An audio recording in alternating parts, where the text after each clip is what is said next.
Welcome everyone to the Space Tourism Conference webinar series. I'm John Spencer, Outer Space Architect and co-founder with Allison of the conference and this webinar series. We have some instructions for operating. If you would all please turn off your video and mute your audio. We really appreciate that, it's very helpful. Now, Allison cannot be here with us today, so I'm going to be your host and moderator for our 40 minutes together. We want to thank our supporting groups, especially Dr. Ivan Rosenberg, the co-founder and executive director of the Aerospace and Defense Forum. Our next webinar is going to be on November 12th. The theme is Off-World Brands, Forging Space Lifestyles. This addresses the fact a lot of consumer companies are looking to space to market themselves. Today, we are focused on building places in space, one of my favorite subjects. We are very fortunate to have one of the world's leading pioneers in this exciting and important field. Amir Blachman, the Chief Business Officer of Axiom Space. Many thanks, Amir. We will begin with a short review of the history of space stations to provide some background. Then Amir will provide his presentation on the exciting work of Axiom Space and their plans. We'll finish up with a discussion with Amir and then hopefully have time for questions from our viewers. So, space stations. The history of space stations. Next slide, please. So for almost 50 years, we've actually had space stations in Earth orbit, off and on. And one way to define it is it's a person-rated facility that's actually assembled in Earth orbit. It's assembled typically by connecting modules together and other equipment that's brought up into space by a space shuttle or other vehicles. Its whole life cycle is operated in space. And to date, other than the space station, International Space Station, all the other space stations were deorbited, crashing into the oceans. Next.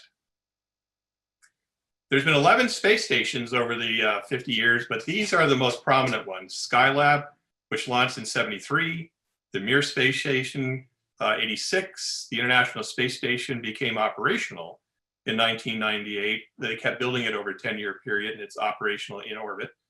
The Chinese had a test module space station 2011 and plan to launch the beginnings of a space station that they'll assemble in Earth orbit in 2022. Next. So Skylab was pretty amazing. They had extra Saturn V after the Apollo program, wanted to know what to do with them. So they decided to build a space station and test out how do people live and work in space. The top part of the Saturn V is actually the Skylab space station.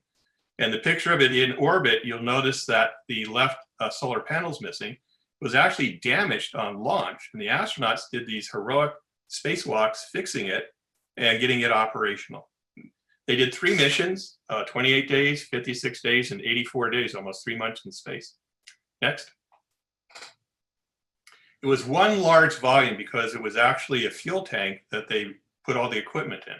Had living quarters, working areas, scientific laboratories, a galley area, a place to shower. Next. Pretty Spartan, but they did a great job. And one of the important things was they began to learn how to live in space for long periods of time. And food became one of the most important elements for crew health, psychological well-being, and community.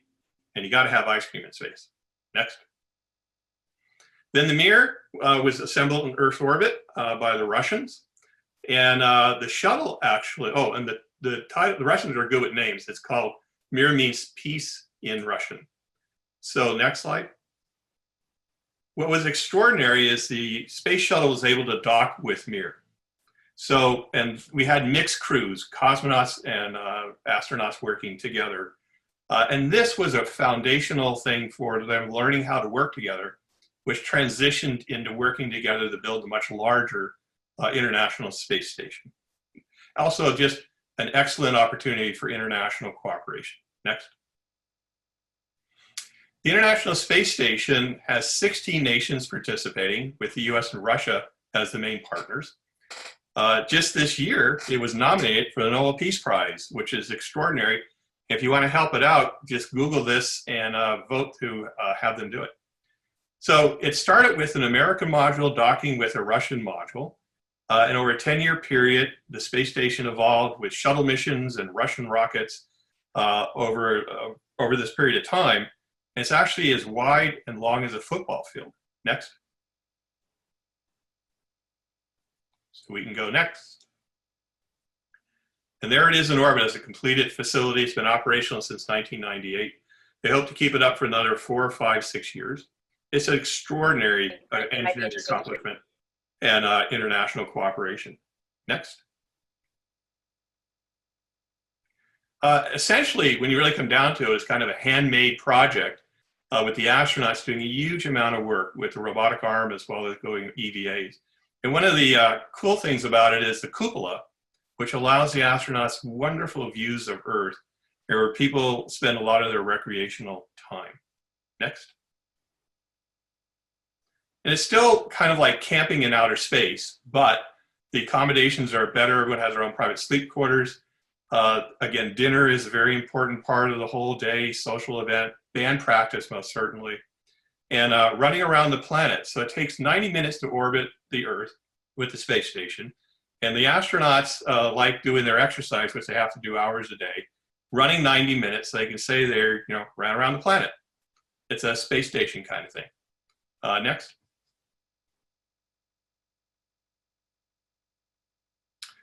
And this is what the Chinese plan to assemble over the next number of years, starting in 2022.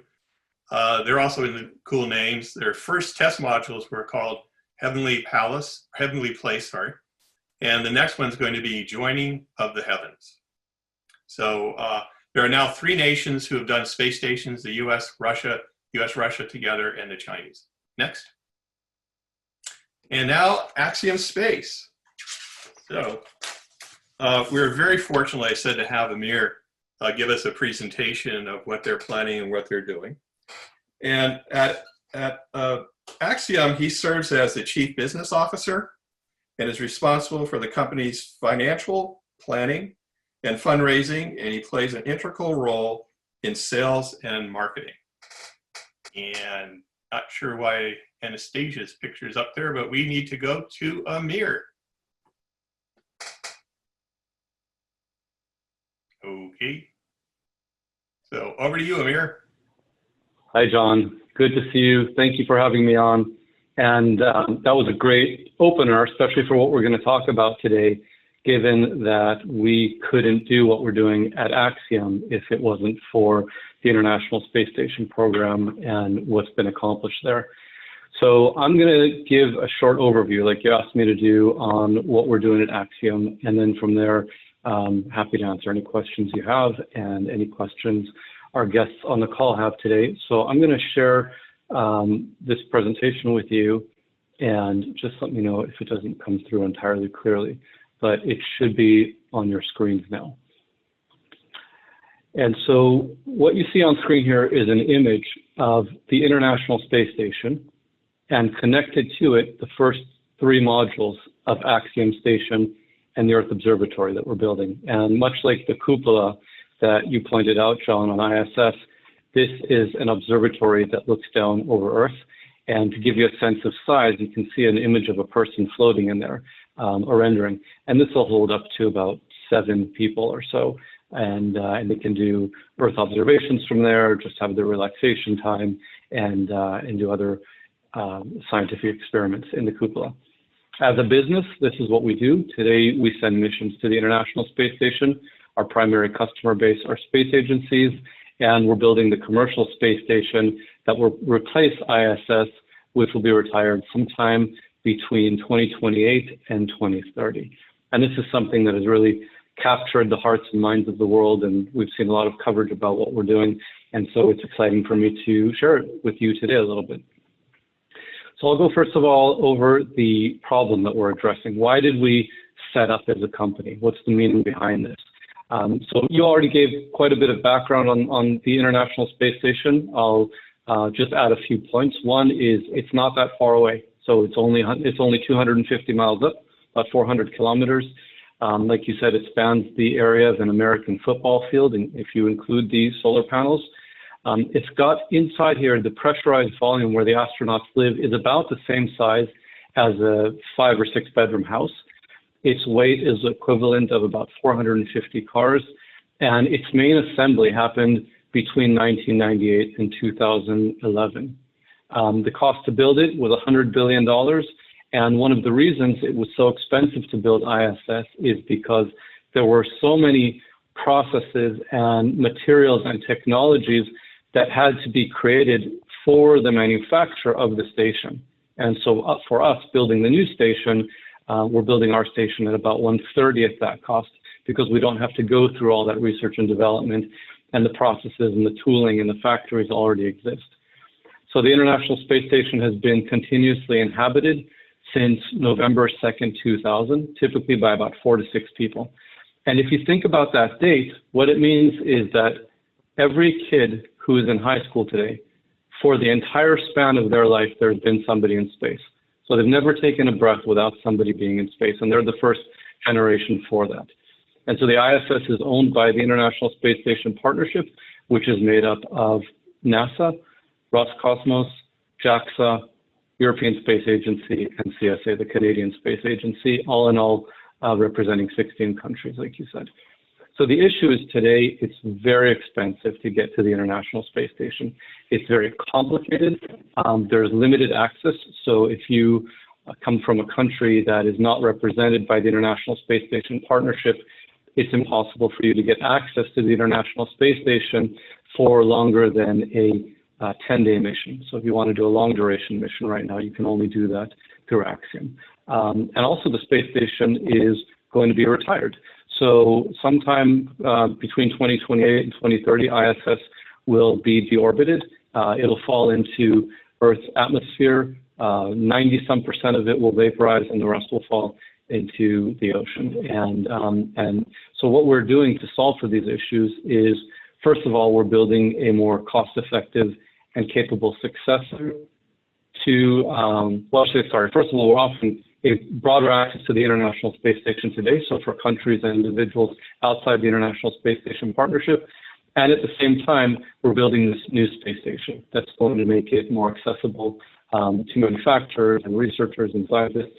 And so I'm going to go over how that timeline and process will look like in a few minutes.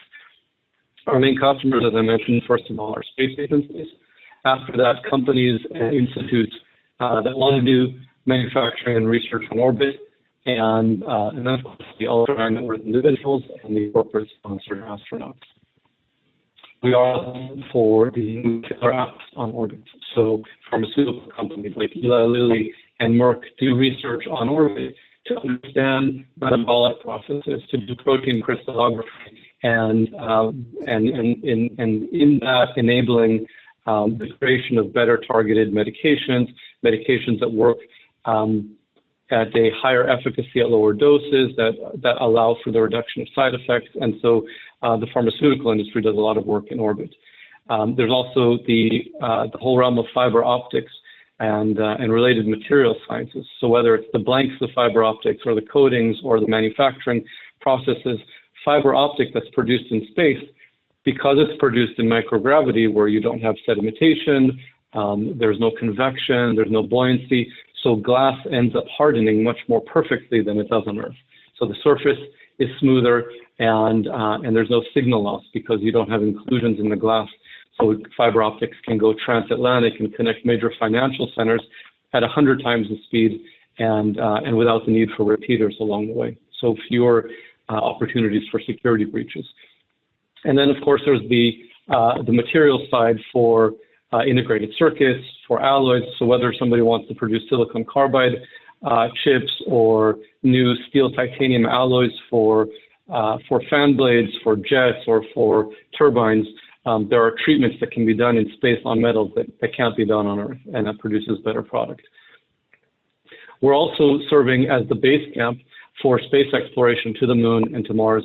And so as the pyramid of human spaceflight expands, today the peak of that pyramid is ISS, in Earth's orbit. That is as far as astronauts go today.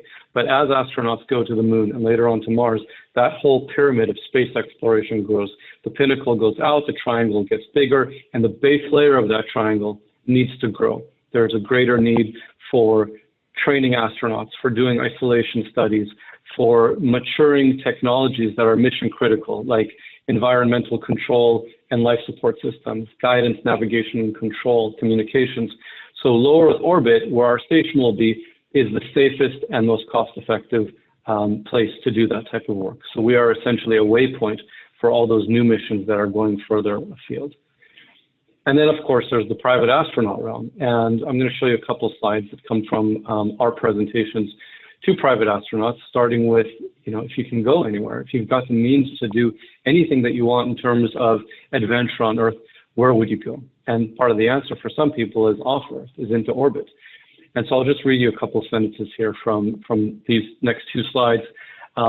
Joining an Axiom mission is the chance to become a true astronaut, to inspire the next generation by opening a new chapter in human history.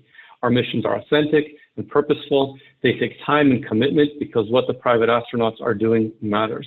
And I'll just say as an aside is these folks that have the means to do this now are opening the realm to the general public. And as the cost of launch goes down over the next 5-10 years and it becomes more broadly available, it would only be with the support of the current ultra-high net worth private astronauts that we're able to open the market further.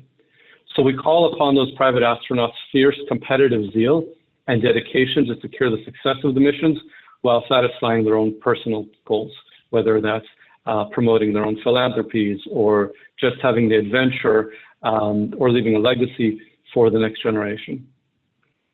And then in terms of experiencing life in space, Christina Koch said, "Earth is alive, and I've witnessed its power and beauty from a special vantage point 250 miles above the surface.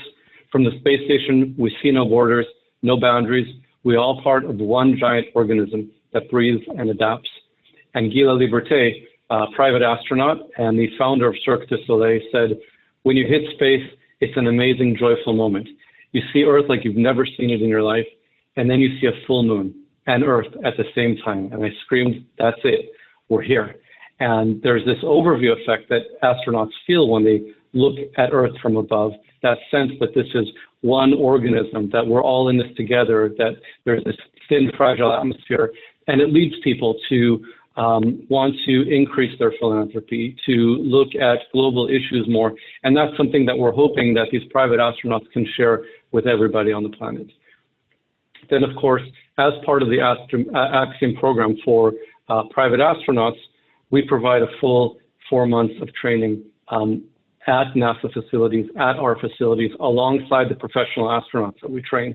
So the astronauts that train with us are not just doing an afternoon of training like one would typically do for a suborbital flight, but they're doing full certification, not the multi-year training that professional career astronauts do, but enough that they can travel on the vehicles to the International Space Station and so that they know how to live on a space station in orbit. So training prepares you as an astronaut. It develops a deep camaraderie with fellow astronauts. It inaugurates you as a member of the exclusive Space Traveler family. During this process, meaningful friendships are forged with a team of experts who prepare you and care for you throughout your mission. The journey begins with an astronaut physical and medical check shortly after signing. Then in the months leading up to launch, your transformation commences.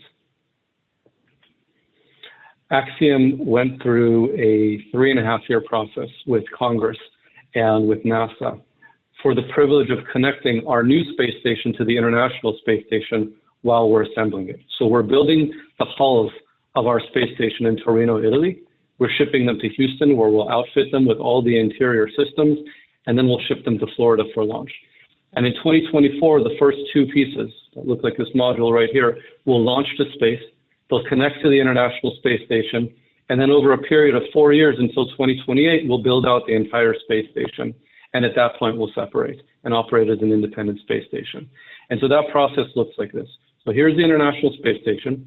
It travels from west to east. This is node 2 forward right here. So the first node of our station will connect here. So essentially we become the hood ornament as ISS travels forward. Then our second module will connect onto it. Then the research and manufacturing facility will connect. And then this power and thermal stack will connect with the solar panels and the thermal radiation tiles. And inside this stack is also where our airlock is, and so astronauts can enter and exit from here in addition to the ports where they dock. And when we're in this configuration in 2028, we'll be able to leave ISS and operate independently, but ISS is likely to be extended past 2028, all the way possibly up to 2030. And so we'll continue adding another habitation module, potentially a logistics module, and an external testing platform. And this will be the first iteration of Axiom Space as it operates independently. So the timeline, we started the company in 2015. In 2016, we signed a commercialization agreement with NASA called a Space Act Agreement. We signed an agreement with Philippe Starck to co-brand on the design of the interior of our crew quarters. So we have these beautiful interiors of our crew quarters. We then received authorization from NASA to send our customers to the International Space Station. So we have a commercial embargoing agreement with NASA that allows us uniquely to send our personnel to the existing International Space Station. We were then contracted by NASA to build a life sciences laboratory on the International Space Station. That's hardware that eventually will transfer over to our station. We sold our first ticket to a private astronaut in 2019. We procured our first rocket from SpaceX for our first launch in December of 2020. In January of 2020, NASA awarded the privilege to us to connect to ISS after a competitive bid, and we'll launch our first crew to the International Space Station in October of 2021. This actually needs to be corrected. Our first modules will launch in 2024. We'll construct the station through 2028, and at that point, we'll separate from ISS and operate independently. So we can't do this alone. We've got quite a few partners. Among them are the launch providers.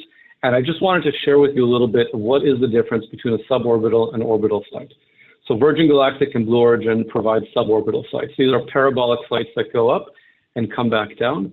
And as you're thrown over the top with inertia, you've got anywhere between 5 and 10 minutes of weightlessness, and then you come back down. And at this altitude of about 50 miles or 60 miles, you're able to see the curvature of the Earth, and you actually feel like you're in space, and that's an amazing experience. And that is a ticket price of about $250,000. So it's a different level of experience than going on an orbital mission. And so an orbital flight is a flight that goes fast enough and high enough that you're at a velocity and location where Earth's gravity doesn't pull you back in. So once you get up to this speed and orbit, you stay up there indefinitely until you slow your vehicle down and Earth's gravity pulls you back in. And so that's the difference between an orbital and a suborbital flight. So in terms of speed, this is about 3.5 times the speed of sound. Getting up here, you need to go about 25 times the speed of sound, or 17,500 miles an hour.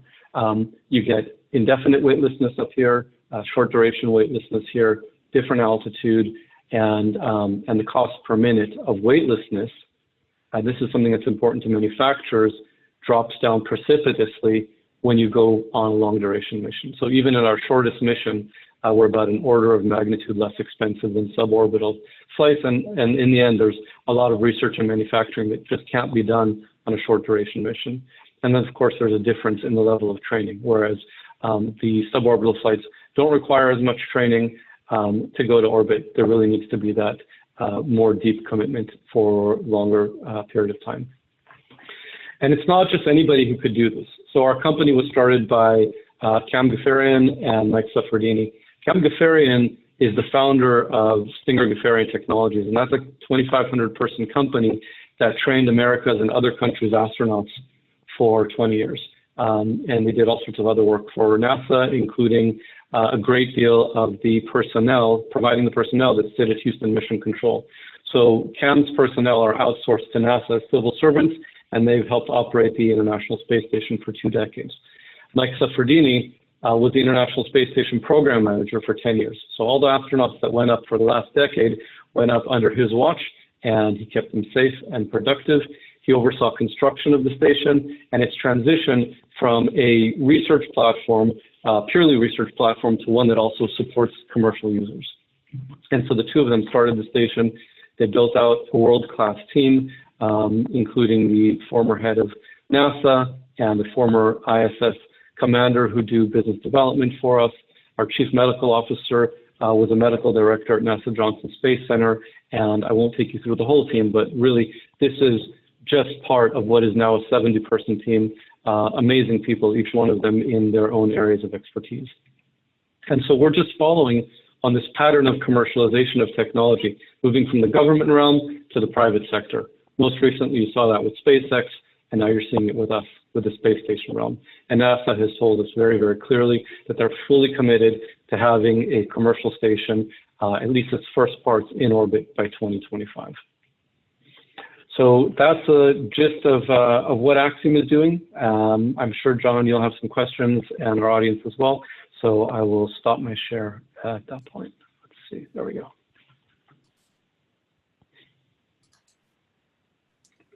Hey, hello, can you hear me? We can hear you. Okay, I seem to have dropped off Zoom, but that doesn't really matter. So Amir, I do have some questions, and we're gonna leave time for getting some from the viewers as well. And I wanna take a track to start with of asking more on a personal level of how did you get involved in space? Okay, well, it's a longish story for me. I guess I should, I mean, in my life, it's a longer story. I'm not going to tell you guys a long story. So for me, it happened as a result of a series of experiences. I'd say the first one was I was lucky that my parents put me in a rocketry class at the California Museum of Science and Industry back in 1979. I loved it. They taught us how to build model rockets, and they taught us about propulsion, or, you know, what 7-year-olds can understand about propulsion. So that kind of started it. My first emotionally impactful memory was the Challenger tragedy in 1984. I was 12 years old. I remember my social studies teacher, Graham Becker, he got us all in a room together with some of the other teachers, and the TV was on the little plastic cart, and we all sat on the floor, and then the crash happened. And for me, that was really my first exposure to sacrifice. And so that was an impactful experience. When I was 14, I got to fly an F-14 Tomcat simulator. We had a friend who was a base commander in Israel, and we visited, and that just sold me on aviation, and so that gave me the bug.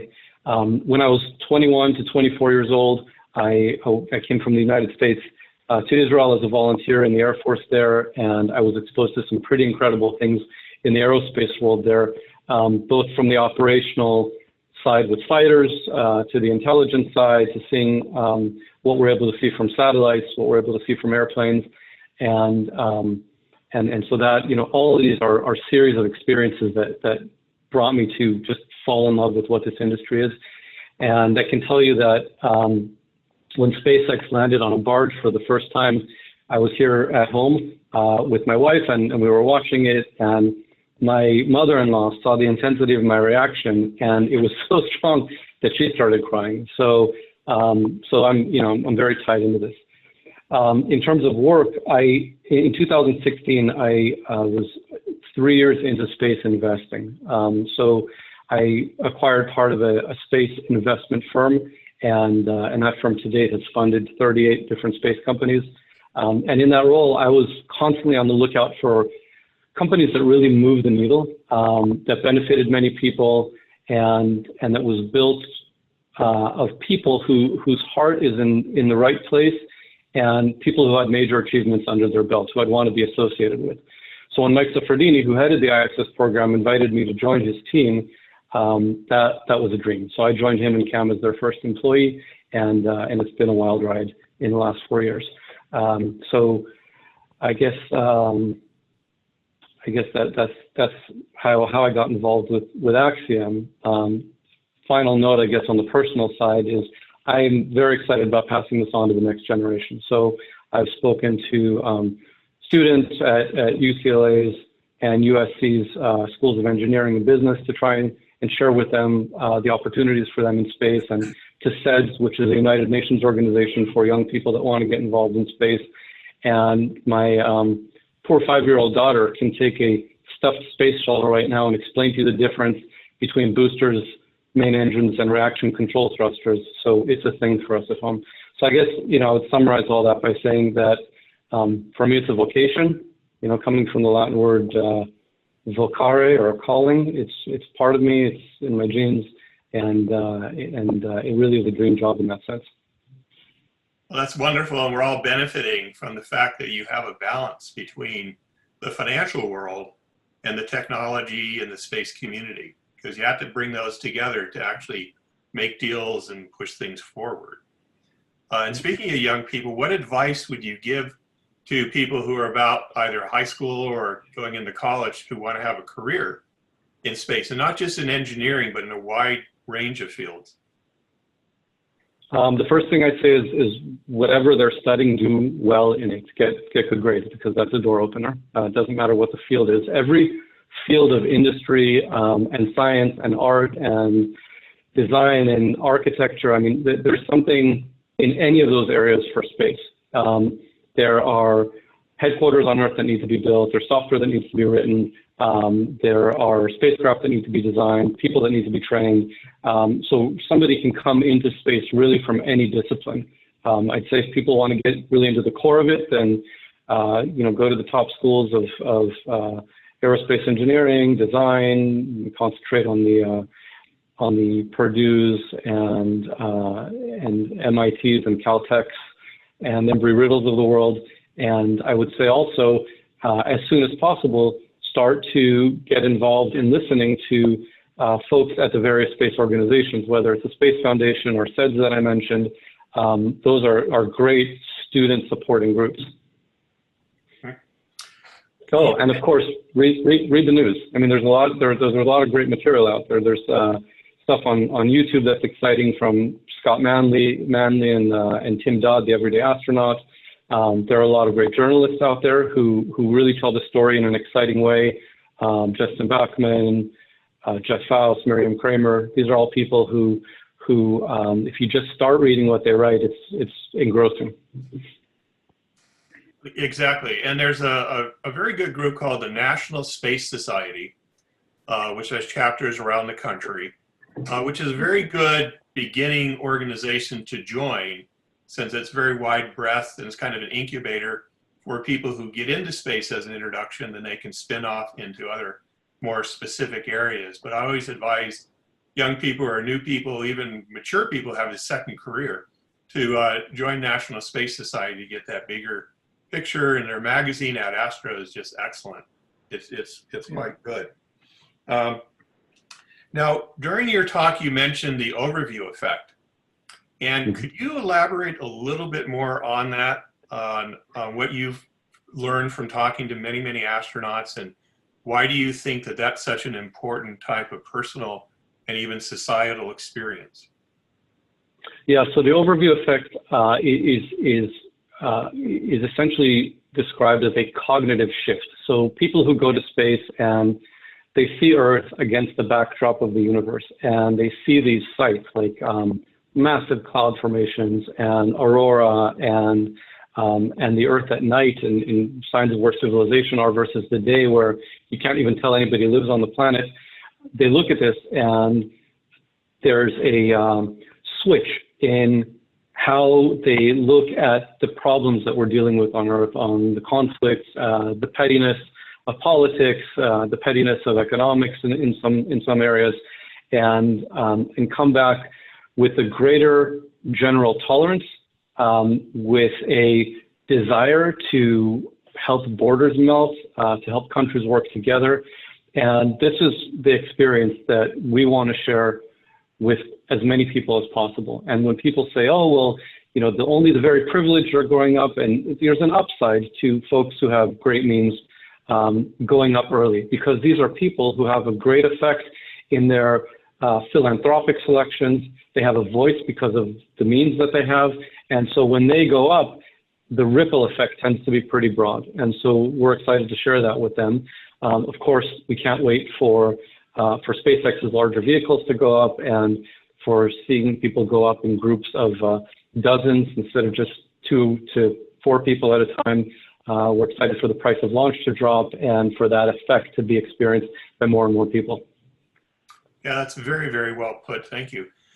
We have a little less than 5 minutes, so let's go to viewer questions. So Ivan, do you have some questions for us? We do. Let's see. First off the bat,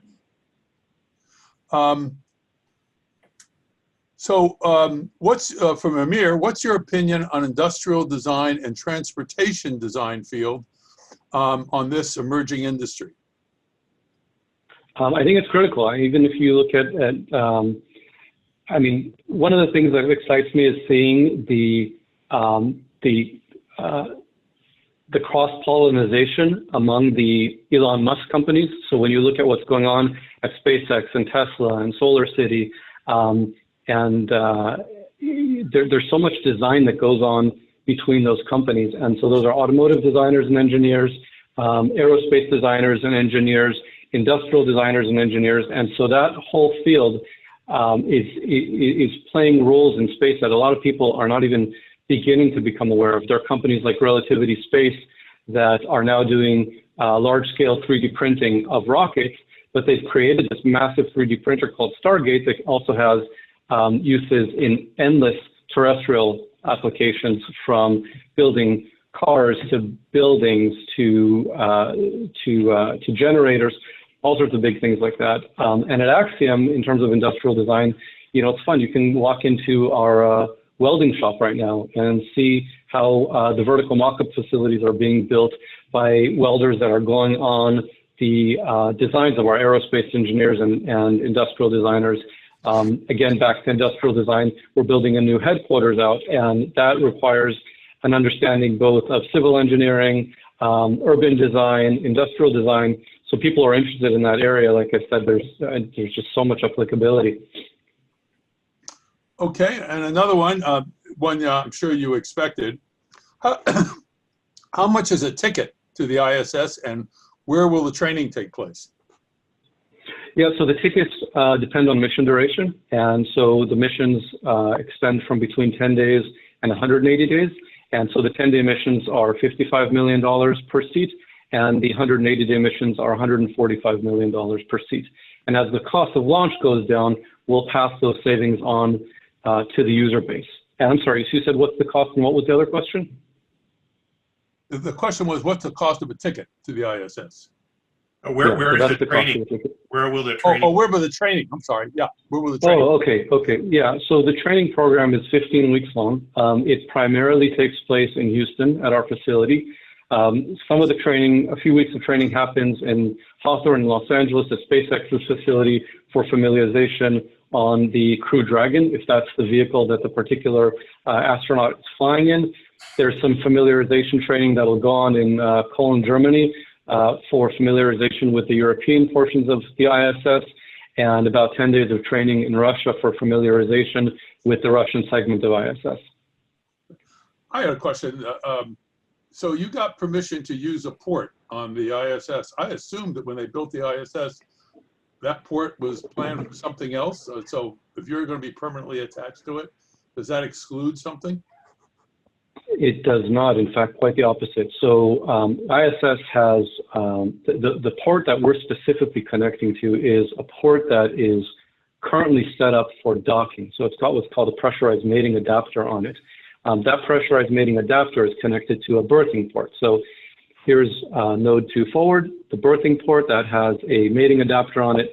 That mating adapter is being removed. It'll be put on the zenith of the station, so on the top of the station, and then we'll connect to this berthing port. So berthing port means that your vehicle approaches the station, it's connected to by a robotic arm, and the robotic arm brings you in. Docking means you come in under your own control, and that vehicle docks to the ISS without the help of the robotic arm. What happens when Axiom's first module connects is the pressurized mating adapter that's meant for docking is moved to the top of the station. Then what you have here is a berthing port. Our first module will come in. It'll be grabbed by a robotic arm and connected. And that first module that we have on it has a port on the end of it for vehicles to come in under their own control. And it has 4 more berthing ports around it. So we're actually adding many more ports and berthing stations than what we're using on ISS. Ah, makes sense. One more question. One more question, then we'll have to wrap it up. Okay, what resources, context does Axiom need to push their progress further? Well, we're building out our team right now. So I would say definitely anybody who wants to go to our careers page to promote our careers page, we're looking for all the folks with the right stuff to join us. And so that's one way. We're always looking for commercial resources. So if people know of investors, lenders, other types that are interested in what Axiom is doing, send them our way. We're interested in supporting students in the next generation. So if you have projects that young people want to do on orbit, we'd love to hear about it. And then, of course, this business eventually evolves into really the end game, which is large-scale on-orbit research and manufacturing. So connections with companies that could benefit from the microgravity environment, whether it's companies that are making products, companies that are doing scientific research, we would be very happy to speak with them and see how we can help them solve their problems by using microgravity. All right, well, thank you, Amir, very much. That was just wonderful. I do want to remind everyone our next webinar is going to be November 12th, and we're focusing on off-world brands, bringing consumer products to space. And that's exciting because we've been approached by a lot of major companies who, for the first time, want to use space as a way of promoting their consumer-oriented products. And that's exciting because the more people from different groups that get involved, the more voices, ideas, approaches, and resources we all have. So again, thank you, Amir. John, that was wonderful. Yes, thank you. Thank you for having me. Thank you, and Ivan and Allison, for having me on the call today. I am going to be releasing an article shortly on the future of human spaceflight. I'm not sure exactly where that's going to be published, but if you follow me on Twitter, it's just my name, Amir Blachman on Twitter. I'll put the announcement out there, and that'll give a much more detailed breakdown of what's happening in the next 5, 10, and 15 years in human spaceflight, and I'd love to share that with you guys. So again, thanks for having me on. Okay, so that's a wrap. Thank you, everybody. A wonderful program, and thank you, Ivan, for hosting it, and we'll see you the next time.